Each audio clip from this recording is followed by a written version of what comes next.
A'udzubillahi minasyaitonirrajim. Bismillahirrahmanirrahim. Assalamualaikum warahmatullahi wabarakatuh. Alhamdulillahirabbil alamin. Wassalatu wassalamu ala asyrofil anbiya'i wal mursalin wa ala alihi wa sahbihi ajma'in, amma ba'du. Allahumma shalli ala sayyidina Muhammad wa ala ali sayyidina Muhammad. Puji syukur kita panjatkan kepada Allah Subhanahu wa taala yang telah memberikan kita banyak nikmat, sehingga alhamdulillah pada malam hari ini kita bisa bertemu dan berkumpul lagi di dunia kuantum yang semoga selalu satu sama dan terhubung. Dan selawat serta salam marilah kita curahkan kepada junjungan kita baginda Nabi Muhammad sallallahu alaihi wasallam. Semoga kita semua bisa bertemu, bisa berkumpul bersama beliau, keluarganya dan para sahabatnya. Dan semoga kita diberikan syafaat, baik syafaat di dunia maupun syafaat di akhirat. Amin ya rabbal alamin. Sahabat surgaku yang dimuliakan Allah Subhanahu wa taala, terima kasih yang masih istiqomah selalu untuk memperbaiki diri. Mudah-mudahan grup ini bisa menjadi wasilah buat kita untuk bisa menjadi manusia yang lebih baik lagi. Karena ketika kesempurnaan itu hanya milik Allah Subhanahu wa taala, dan kita memperbaiki diri baik dalam menaikkan frekuensi ibadah kita dan juga menambah dan mengecas keimanan kita, salah satunya dengan hadir dan berkumpul di dalam majelis ilmu ini. Mudah-mudahan kita diberikan keberkahan, kemuliaan dan kebahagiaan, dan semua hajat yang kita cita-citakan dikabulkan oleh Allah Subhanahu wa taala. Amin ya rabbal alamin. Mohon maaf sahabat surgaku, kajiannya rada-rada telat dan mungkin bahkan mengganggu aktivitas malam kita semua, tapi itulah takdir Allah Subhanahu wa taala, karena kita hanya manusia yang hanya bisa berencana, sedangkan Allah yang menentukan. Dan mudah-mudahan semuanya ini hanya tertuju kepada Allah, dan mudah-mudahan Allah ridho atas apa yang kita lakukan hari ini. Dari pagi sampai menjelang malam hari ini, mudah-mudahan Allah meridhoi semua apa yang kita lakukan. Mohon maaf, mungkin minggu-minggu ini kajian memang rada telat, dan ya dikarenakan memang kemarin ada sebuah musibah. Ya, semoga Allah memberikan ponakan saya husnul khotimah. Jadi kajian malam ini rada-rada telat. Mohon dimaklum dan mohon dimaafkan lahir dan batin. Tema kita malam hari ini yaitu, mungkin saya nggak akan panjang lebar menyampaikan materi ini, dan mudah-mudahan bisa mengena di hati kita.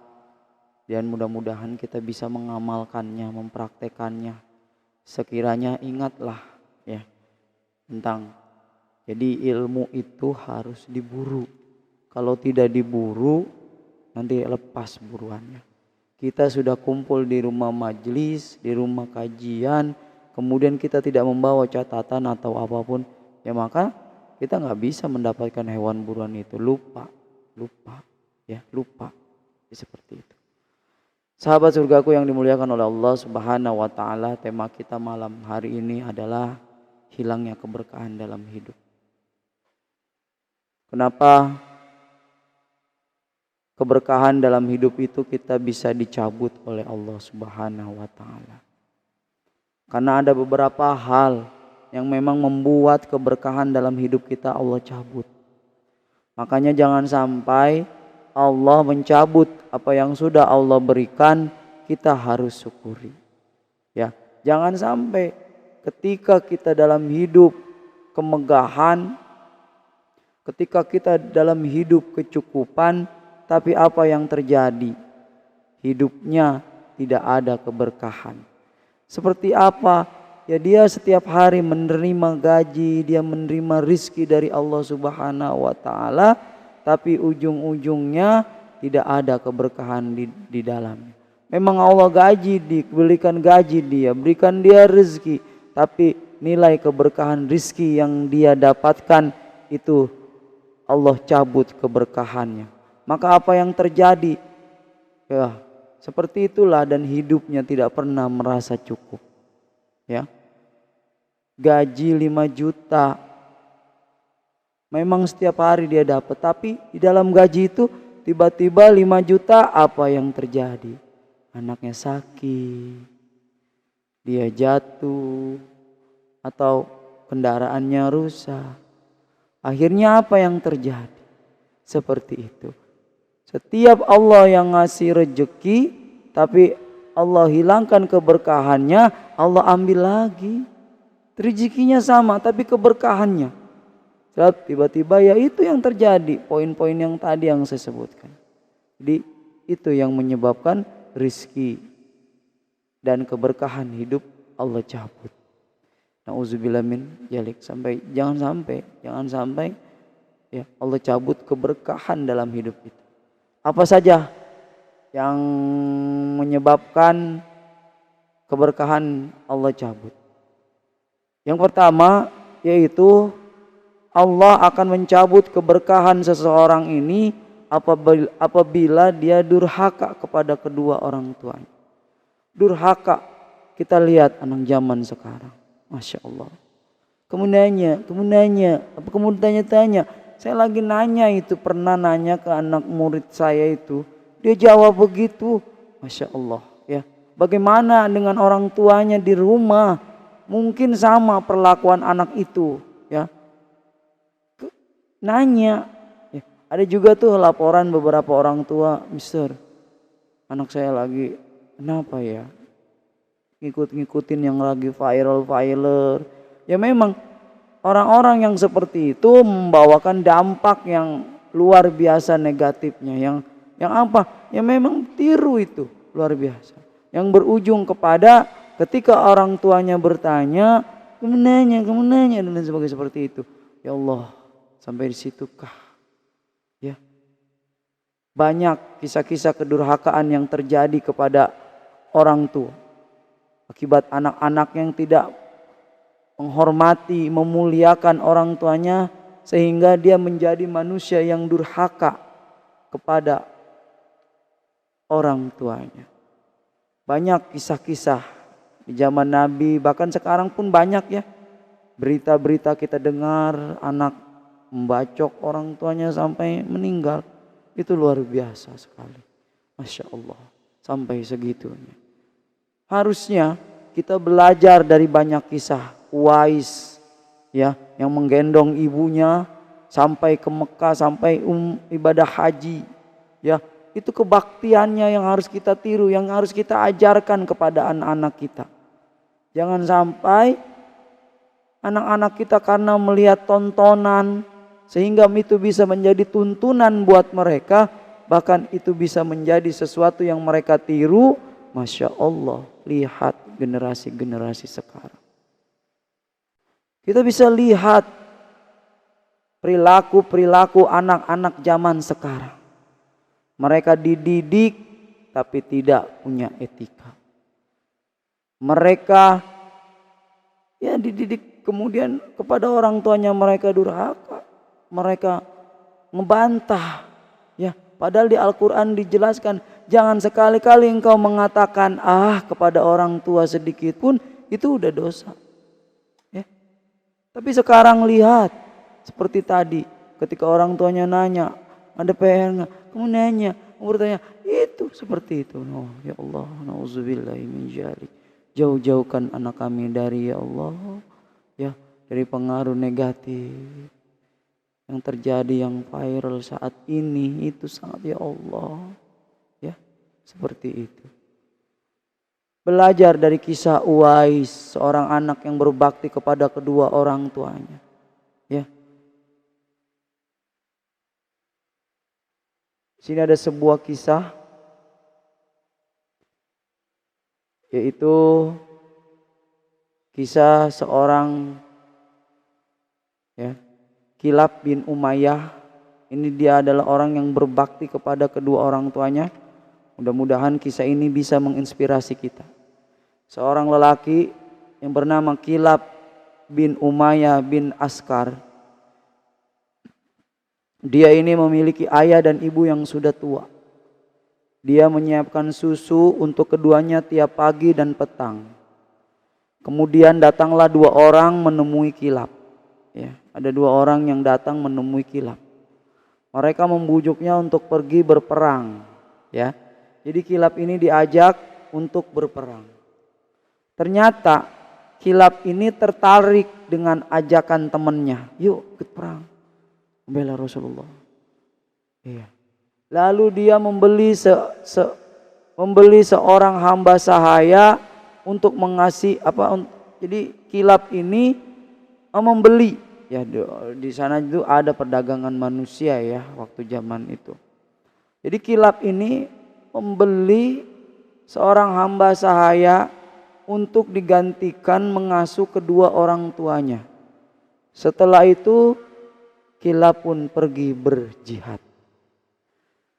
Suatu malam hamba saya tersebut datang dan membawa gelas dia ini, ya, jatah susu petang hari kepada ibunya dan bapaknya Kilab ini. Ketika keduanya sedang tidur, dia menunggu sesaat tidak membangunkan dan lalu pergi. Di tengah malam keduanya terbangun dalam keadaan lapar. Bapak Kilab berkata, dua orang telah memohon kepada Kilab dan dengan kitab Allah, keduanya telah bersalah dan merugi. Kamu meninggalkan bapakmu yang kedua tangannya sambil bergetar dan ibumu tidak bisa minum dengan nikmat. Jika merpati itu bersuara di lembah Waj karena telur-telurnya, keduanya mengingat Kilab. Dia datangi oleh orang yang membuyuknya, wahai hamba-hamba Allah, sungguh keduanya telah durhaka dan merugi. Aku memanggilnya lalu dia berpaling dengan menolak, maka dia tidak berbuat yang benar. Sesungguhnya ketika kamu mencari pahala selain berbakti kepada kedua orang tua, seperti pencari air yang memburu fata morgana, apakah ada kebaikan setelah menyia-nyiakan kedua orang tua? Demi bapaknya Kilab, perbuatan tidak dibenarkan. Jadi Kilab meninggalkan kedua orang tuanya untuk berjihad berperang.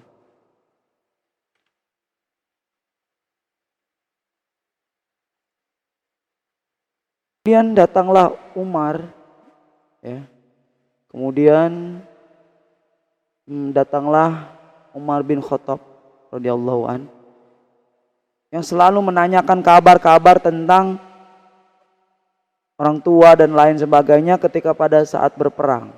Maka Umar bertanya kepada salah seorang yang datang, dari mana? Orang itu menjawab, dia berkata bahwa dia adalah dari Taif. Umar bertanya, ada berita apa? Ada berita apa yang engkau sampaikan? Orang itu menjawab, aku melihat seorang laki-laki berkata, laki-laki ini menyebut nama Kilab. Maka seketika itu Umar menangis dan berkata, sesungguhnya perbuatan Kilab itu sangatlah keliru untuk mengambil langkah berjihad. Maka kemudian Bapak Kilab Umayyah bin Askar dengan menuntunnya menemui Umar yang sedang di masjid. Dia mengatakan, aku dicela. Kamu telah mencelaku tiada batas dan kamu tidak tahu penderitaan yang kurasakan. Jika kamu mencelaku, maka kembalikanlah Kilab manakala dia berangkat ke Irak. Jadi kemudian Umar menangis. Lalu beliau menulis surat kepada Abu Musa al-Asy'ari agar memulangkan Kilab ke Madinah. Abu Musa berkata kepada Kilab, temuilah Amirul Mukminin Umar bin Khattab. Kilab menjawab, aku tidak melakukan kesalahan dan tidak pula melindungi orang yang bersalah. Abu Musa berkata, pergilah. Kilab pulang ke Madinah. Ketika Umar bertemu dengannya, beliau mengatakan, apa kata Umar, sejauh mana kamu berbuat baik kepada kedua orang tuamu? Kilab menjawab, aku mementingkan dengan mencukupi kebutuhannya. Jika aku hendak memerahkan susu untuknya, maka akan memilih onta betina yang paling gemuk, paling sehat dan paling banyak susunya. Aku mencuci puting susu onta itu dan barulah aku memerah susunya dan menghidangkannya kepada kedua orang tuaku. Wahai ya Umar. Umar mengutus orang untuk menjemput bapaknya. Bapaknya Kilab datang dengan tertatih-tatih dan menunduk. Umar berkata kepadanya, apa kabarmu wahai Abu Kilab? Dia menjawab, seperti yang kau lihat wahai Amirul Mukminin. Umar bertanya, apakah kamu masih ada keperluan? Kemudian dia menjawab, aku ingin melihat Kilab. Aku ingin mencium dan memeluknya sebelum aku mati. Umar menangis dan berkata, keinginanmu akan tercapai insya Allah. Kemudian Umar memerintahkan Kilab agar memerah susu onta untuk bapaknya seperti yang biasa dia lakukan. Umar menyodorkan gelas susu itu kepada bapak Kilab sambil berkata, minumlah ini, wahai bapak Kilab. Ketika bapak Kilab mendekatkan gelas ke mulutnya, dia berkata, demi Allah, aku mencium bau kedua tangan Kilab. Umar mengatakan, ini Kilab, dia ada di sisimu. Kami yang menyuruhnya pulang. Bapak Kilab menangis dan Umar bersama orang-orang yang hadir pun semua menangis. Dan mereka berkata, wahai Kilab, temanilah kedua orang tuamu.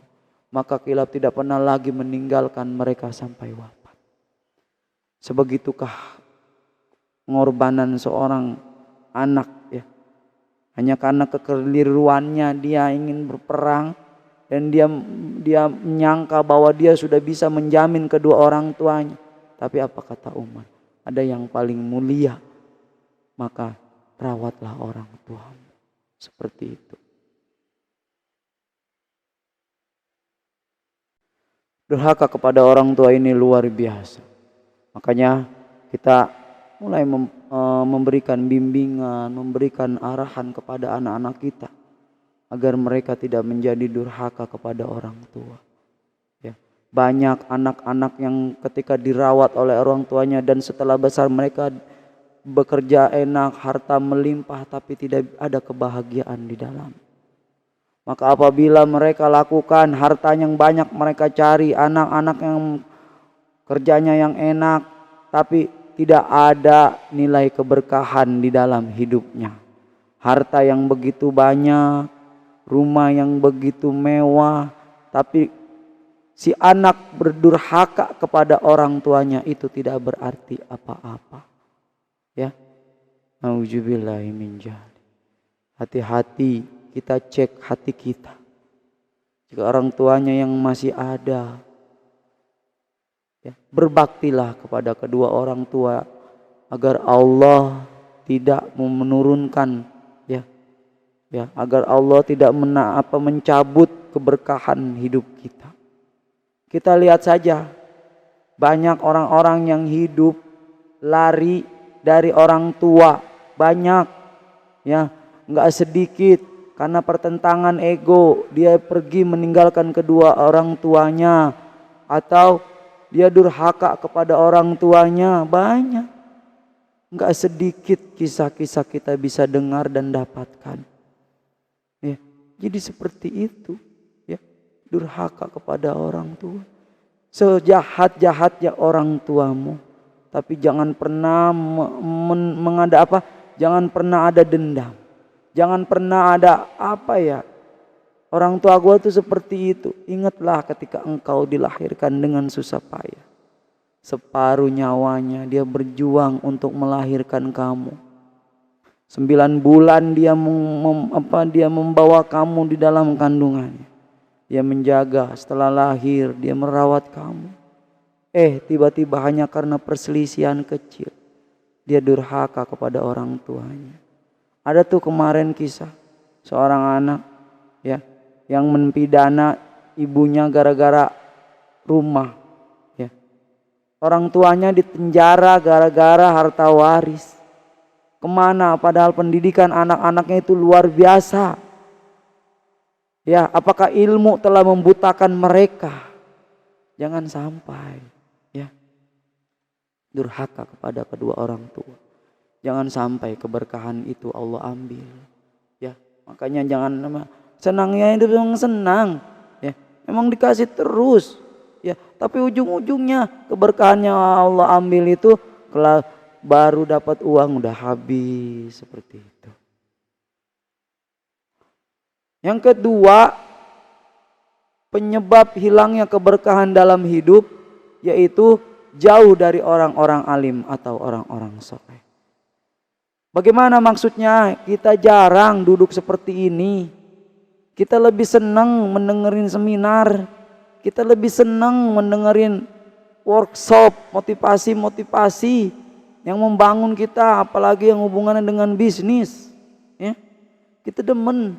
Ya, tapi kita nggak demen, kita nggak hobi, kita nggak doyan duduk di majelis berjam-jam sambil mendengarkan tausiah, dibarengi dengan orang-orang alim, para ulama, para habaib, para ustadz. Jangan jauh dari orang-orang alim, jangan jauh dari orang-orang soleh, jangan jauh dari rumah-rumah kajian, jangan jauh dari majelis-majelis ilmu, majelis taklim, majelis zikir. Deketin semua. Agar apa? Agar kita dapat keberkahan di dalamnya. Ya. Deketin orang-orang solehnya, muliakan mereka, bahagiakan mereka, doakan mereka. Maka kita pun akan mendapat keberkahan. Dan Allah tidak akan mencabut semuanya ketika kita dekat dengan orang-orang alim. Jujur, ya, saya juga dulu seperti itu. Ya. Ada majelis mana ikutin, yang penting tidak keluar dari konteks agama. Artinya apa? Jangan ikut-ikutan kepada agama yang memang bukan alirannya. Ya. Karena Rasulullah SAW pernah berkata, sepeninggalan diriku nanti akan ada lahir agama-agama dan akan dibagi menjadi 77 cabang agama. Makanya bingung mana yang benar, mana yang kita tawakal aja, kita yakin saja sama Allah Subhanahu wa taala dan mencintai Rasul dan mempelajari Al-Qur'an serta sunnah-sunnahnya. Seperti itu aja. Insya Allah kita tidak tersesat di dalam. Ya, karena sekarang itu agama luar biasa. Kemarin kita ngedengar berita. Ya, ada agama apa tuh? Hakiki ya. Pernah ngedengar nggak? Kemarin ada di berita. Ya. Hakiki itu nggak boleh haji, nggak boleh ini dan lain sebagainya, luar biasa. Akhirnya apa? Itu dipanggil oleh MUI dan dinyatakan itu aliran sesat. Auzubillah min dzalik. Hati-hati sekarang kita mengambil ilmu, mengaji di majlis-majlis ta'lim, ya, karena ini luar biasa, lagi luar biasa ini. Yang ketiga yaitu memakan makanan yang haram. Nah ini, terkadang kita udah gak peduli lagi mana yang halal, mana yang haram, kita gabres ya. Padahal itu bisa menjadi darah untuk anak-anak kita dan untuk istri kita atau suami kita. Bagi harta yang kita dapatkan dengan cara yang haram.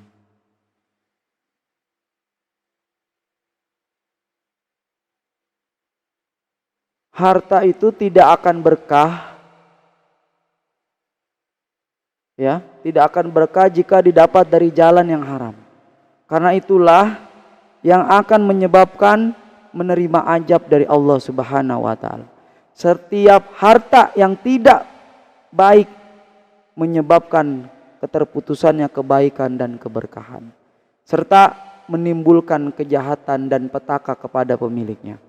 Allah tidak akan memberkahi kesehatannya, umurnya, anak dan tempat tinggalnya. Aduh, hati-hati ini ya. Ketika Allah nanti tidak memberkahi semuanya, umurnya nggak berkah, kesehatan. Seorang muslim kita diperintahkan untuk mencari harta yang halal. Apapun jenisnya dan bagaimanapun caranya, selama tidak dengan cara yang haram, jangan takut atau malu untuk berbuat demikian.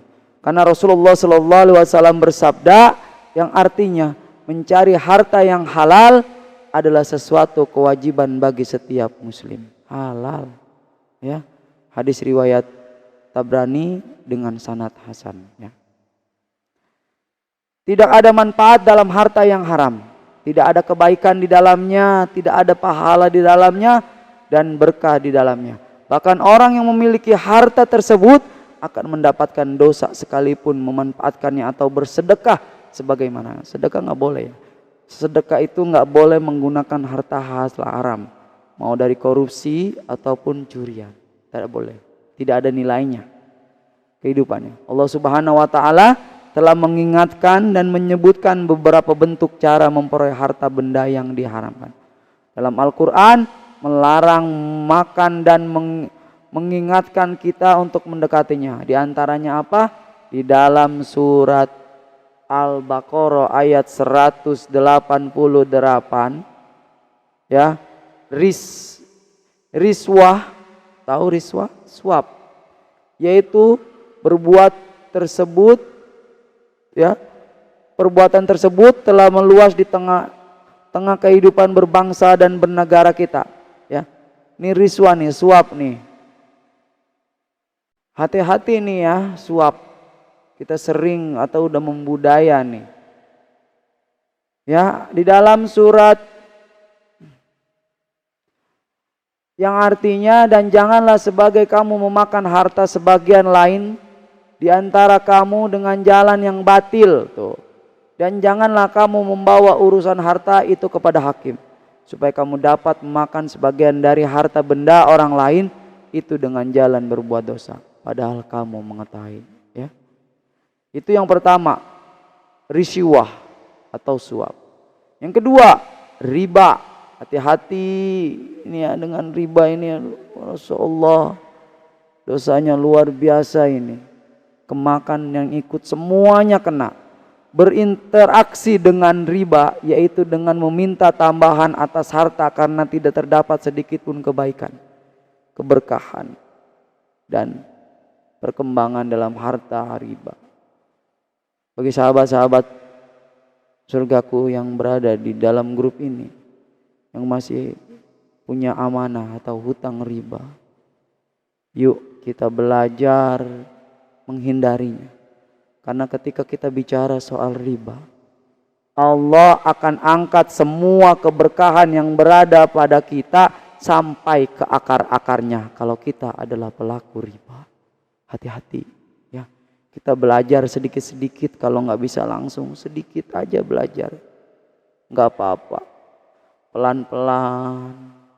Jangan sampai kalau nggak ngutang nggak punya, mister. Iya, paham.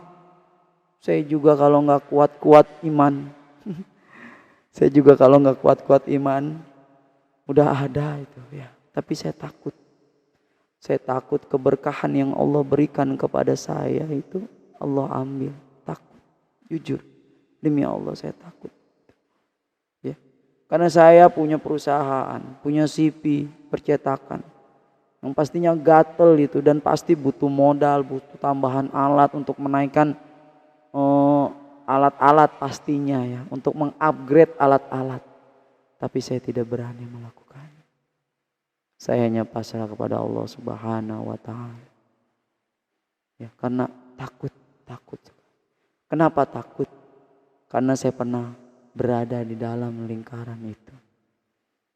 Ya, dulu saya pernah punya motor Vario dengan hasil kredit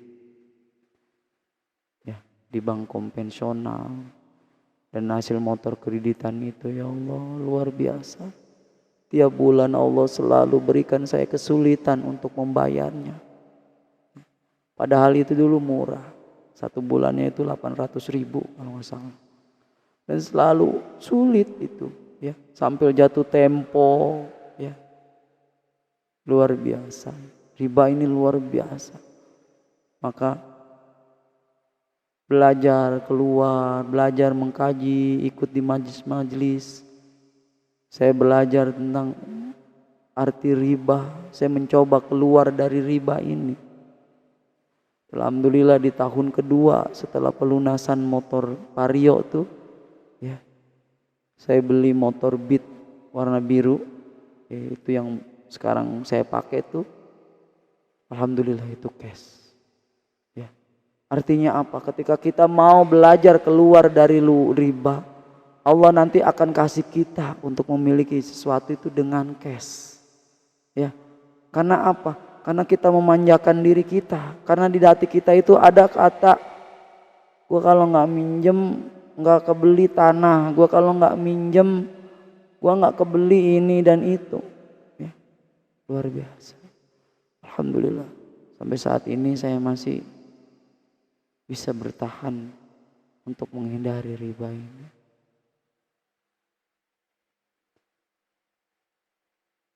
Yang berikutnya adalah selain riba, yaitu memakan harta anak yatim. Hati-hati ya, jangan sampai malah bukannya kita membantu kok kita makan. Hati-hati ya, jangan sampai kita memakan harta anak yatim. Yang ketiga mencuri. Yang keempat ini mencuri. Jangan mencuri untuk apa?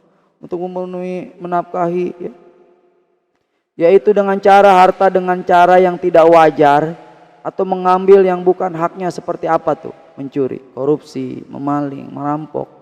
Perbuatan ini merajalela ya sekarang, zaman sekarang ini. Sekarang orang tuh merampok itu udah nggak pandang malam, di jalan pun bisa dilakukan. Nauzubillah min dzalik. Mudah-mudahan Allah selalu memberikan kita keselamatan baik dimanapun, dan terhindar dari orang-orang yang ingin menzolimi kita. Amin ya rabbal alamin. Mudah-mudahan kajian malam hari ini yang bertemakan tentang hilangnya keberkahan dalam hidup ini, kita bisa mempraktekannya, belajar untuk menghindarinya semua. Yang sekarang mungkin lagi konslet dengan orang tuanya, minta maaf ya. Yang sekarang belum doyan sama duduk di majelis nih, seperti saat ini kita nih belajar nih, masuk ke grup ini, ngedengerin sambil memaknai, sambil mempelajarinya. Mudah-mudahan kita dekat dengan rumah majelis, rumah kajian dan lain sebagainya ya. Itu bisa membuat kita memperbaiki diri. Yang ketiga yaitu mudah-mudahan kita terhindar dari makanan-makanan yang haram, khususnya adalah riba. Yang masih ada hutang-hutang riba, amanah-amanah riba, mudah-mudahan saya doakan besok cepat lunas. Dan ketika lunas, berharap untuk tidak masuk lagi ke dalamnya. Belajar ya. Karena katanya kalau riba itu seperti kita mensetubuhi orang tua kita. Mau seperti itu dosanya? Nggak mau kan? Nauzubillah min dzalik. Mudah-mudahan tema kajian malam ini bisa bermanfaat, dan apabila ada yang salah, itu adalah kesalahan saya sebagai manusia biasa. Mohon dimaafkan secara lahir dan batin. Dan apabila ada kata yang benar, mungkin itu datangnya dari Allah, dan itu ilmunya Allah. Wajib kita kaji dan kita syukuri dan kita praktekkan. Mudah-mudahan kita bisa menjadi manusia yang mau memperbaiki diri terus ya. Kenapa sih sekarang Mr. Ali selalu mengajak memperbaiki diri? Pertanyaannya adalah, bekal apa yang harus kita siapkan ketika kematian menjemput kita? Ayo, seperti itu. Kalau kita belum memperbaiki diri, kalau kita masih demen dengan maksiat, ayo, apa yang kita sudah persiapkan? Ya. Wassalamualaikum warahmatullahi wabarakatuh.